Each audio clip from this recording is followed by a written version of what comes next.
আসসালামু আলাইকুম। আবারও হাজির হলাম আপনাদের মাঝে নতুন আরেকটি ভিডিও নিয়ে। ছোট ভিডিও, কাজের ভিডিও। আপনারা দেখতে পাচ্ছেন আমাদের সামনে একটি বেজ স্পিকার আছে। এই স্পিকারটি হলো মূলত মাইক্রো লেভেলে ব্যবহার করা হয়েছে।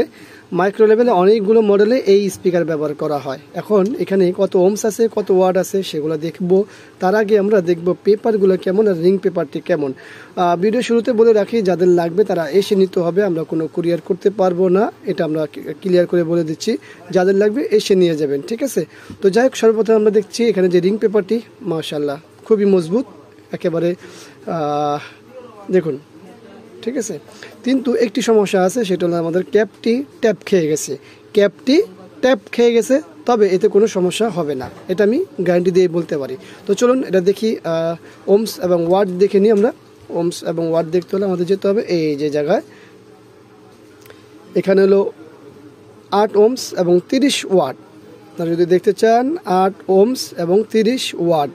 তো যেহেতু এটা মাইক্রোলেভ বেজ স্পিকার, এটা কিন্তু আপনারা যারা টুইটার হিসেবে ব্যবহার করতে চান, টুইটার হিসেবে সে অত ভালো পারফর্ম করবে না, কারণ যেহেতু এটা বেজ, হ্যাঁ, এটাতে শুধু বেজ দেয়।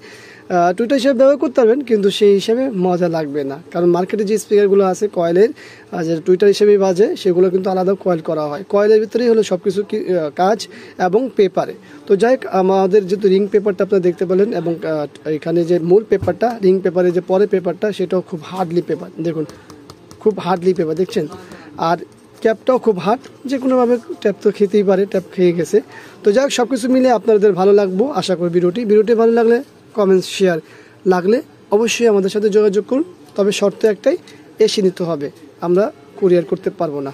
ভিডিওটি ভালো লাগলে লাইক, কমেন্ট, শেয়ার, চ্যানেলের সঙ্গে থাকুন। ইনশাআল্লাহ আবার দেখাবে অন্য কোনো বিষয় নিয়ে। আজকের মধ্যে এখানে বিদায়। আল্লাহ হাফেজ। আসসালামু আলাইকুম রহমতুল্লাহি ওয়া বারাকাতুহু।